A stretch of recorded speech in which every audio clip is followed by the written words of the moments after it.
This is a full-body, human-like robot named Melody. I'm Melody, your charming companion. I think this will be the most important project of this era, and as Masa said, for AGI to get built here, to create hundreds of thousands of jobs, to create a new industry centered here. China's latest AI breakthrough has leapfrogged the world. I think we should take the development out of China very, very seriously. A game-changing move that does not come from OpenAI, Google, or Meta. There is a new model that has all of the valley buzzing. AI and automation have arrived, and they're going to transform society forever. From cashiers to CEOs, more jobs are getting replaced by the machines every day. 여러분 안녕하세요. 아빠의 이중생활입니다. 잘 지내시나요? 요즘 저는 그 세상이 진짜 너무 빠르게 변한다라는 느낌을 좀 자주 받곤 합니다. 챗 GPT 등장한 이후로 개발자라면 본인 업무에서 그 툴을 사용해서 자기 업무에 어떻게든 아마 대부분 사용하실 것 같고, 저같이 디자이너라면 요즘 툴 보면 AI 기능 해가지고 다 툴에 이렇게 포함되어 있어가지고 이거 써보면 뭐 특정한 지역에 뭔가 이미지를 만들어달라 그러면 자동으로 만들어주곤 합니다. 이거 써보면서 꽤 쓸만하네 라고 느끼는 사람들도 아마 점점 많아지는 것 같고, 또 만약 본인이 책을 집필한다 그러면 책의 방향성이 막혔을 때 그럴 때 또 물어보기도 하고요. 누군가는 아직 나는 인공지능 경험이 없다라고 말씀하시는 분도 계실 것 같은데, 유튜브 보더라도 자기 그 추천 콘텐츠 있잖아요. 그것도 다 인공지능이 하는 것들이죠. 그래서 우리는 어쨌든 자이든 타이든 다 인공지능에 노출되어 있는 것 같습니다. 그래서 이렇게 세상이 빠르게 변하고 있는데 나만 뒤처지는 거 아닌가라는 그런 불안감이 들 때도 있습니다. 특히 이렇게 저처럼 그 애가 있는 부모라면 얘네들한테는 과연 어떤 세상이 올까? 분명 저와는 너무 다른 세상에서 살 것 같은데 하다못해 얘네는 커서 돈벌이라도 잘 할 수 있을까? 그런 걱정이 때론 들기도 합니다. 저는 애들이 거의 아기 때 이민을 왔어요. 이민을 와서 애들이 이제 뒷마당에서 이렇게 흙 파먹으면서 노는 거 보면 정말 자연 친화적으로 잘 크고 있구나라고 처음엔 너무 좋았는데 요즘은 좀 걱정도 좀 되는 거예요. 그 자동차가 지 혼자 막 운전하고 다니는 세상인데 얘네들은 뒷마당 가서 땅 파서 개미 나오고 지렁이 나오고 걔네들이랑 놀고 있으니까 이게 너무 갭이 큰 거 아닌가 싶은 생각이 들기도 합니다. 아빠의 이중생활.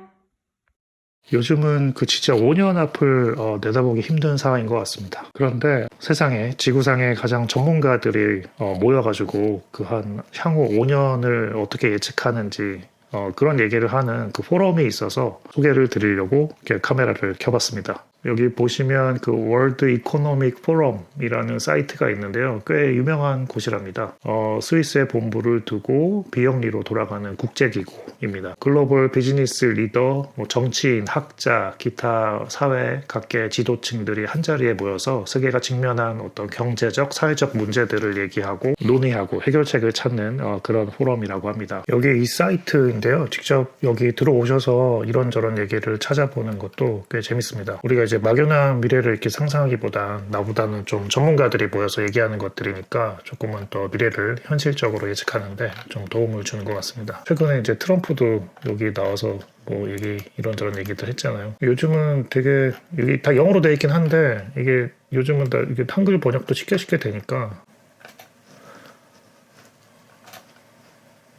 이렇게 어렵지 않게 보실 수 있을 겁니다. 아니면 제 채널을 구독하셔서 제가 좋은 소식 퍼다 나르도록 하겠습니다. 쉽게 보실 수 있도록요. 여기서 이제 비교적 최근에 미래 직업에 관한 연구 자료를 발표를 했습니다.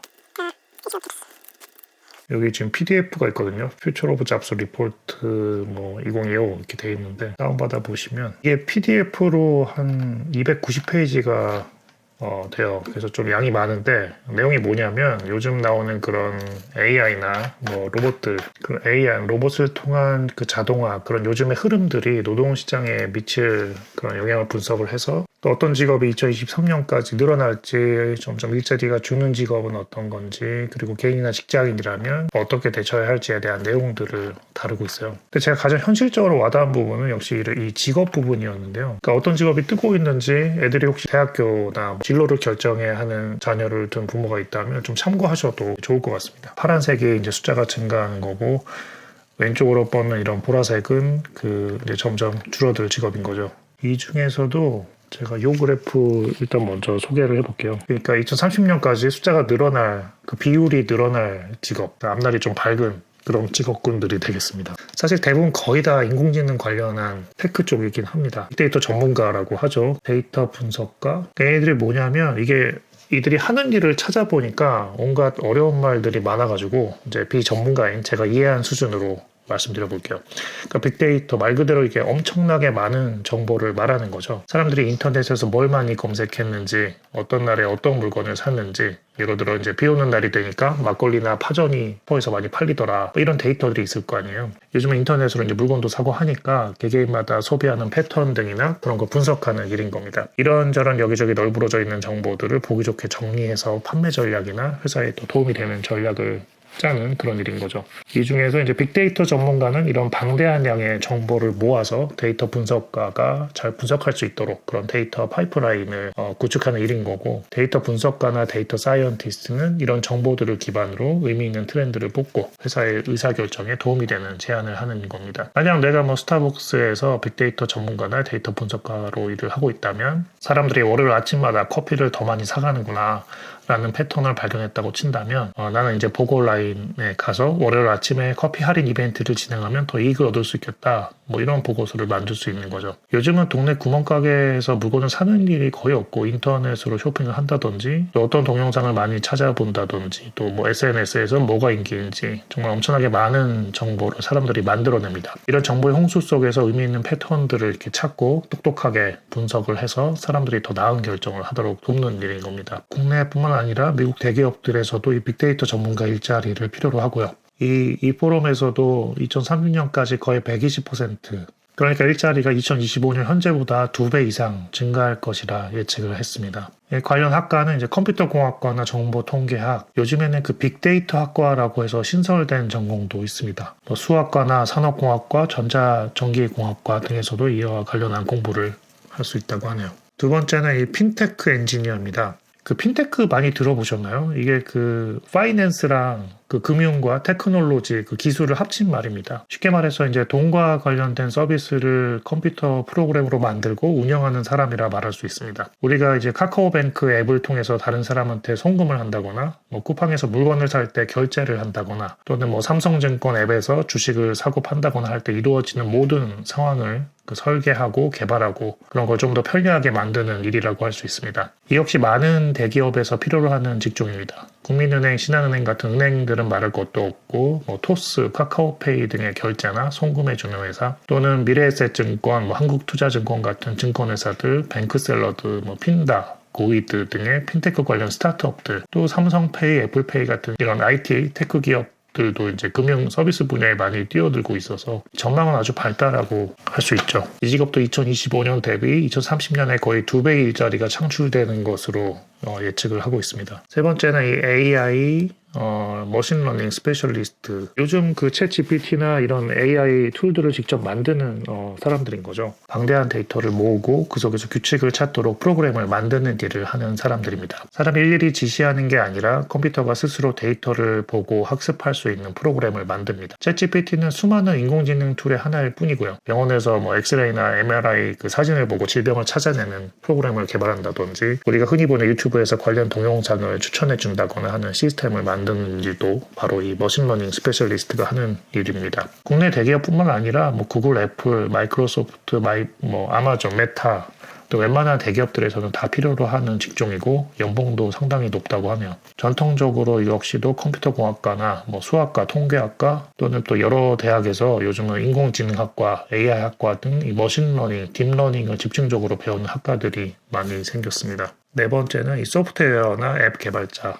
말 그대로 소프트웨어나 앱을 개발하는 직업이죠. IT 관련 또는 전자제품을 만드는 회사라면 언제나 필요한 직군입니다. 컴퓨터공학과 등을 나와서 개발자가 될 수 있는데, 요즘은 디자인 관련 학과나 경영학과 등 다른 학과 출신도 이 프로그램 공부를 해서 개발자가 되는 경우가 많이 있습니다. 실무 위주의 코딩 실력과 프로젝트 경험이 중요한 분야입니다. 이 분야가 특히 그 인공지능 때문에 대체될 가능성이 크지 않느냐 하는 말들이 있는데, 물론 코딩 작업 일부는 AI가 도와줄 수 있습니다. 작업하다 막히면 AI가 이제 이유를 찾아내고 해결점을 알려주는 등의 도움을 받습니다만 완전히 대체되긴 어렵다고 합니다.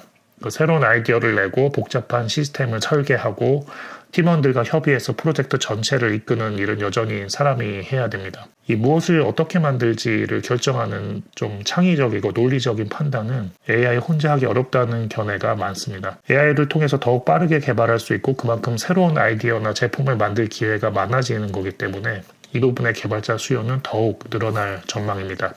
2030년까지 거의 이제 60% 정도 일자리가 늘어난다고 보고 있습니다. 시큐리티 매니지먼트 스페셜리스트, 보안 관리 전문가라고 얘기할 수 있을 것 같은데, 전에 안철수 바이러스 연구소 기억하시나요? 딱 그 일인 거죠. 해킹이나 이제 바이러스 공격이 어디서 올지 미리 예상하고 대책을 세우고, 또 직원들이 안전한 비밀번호를 쓰도록 규칙을 만들고, 또 보안 소프트웨어 등을 설치하고 관리해서 고객의 개인정보나 돈을 안전하게 지키는 일입니다. 자율주행 전기차 전문가라고 해야 되나?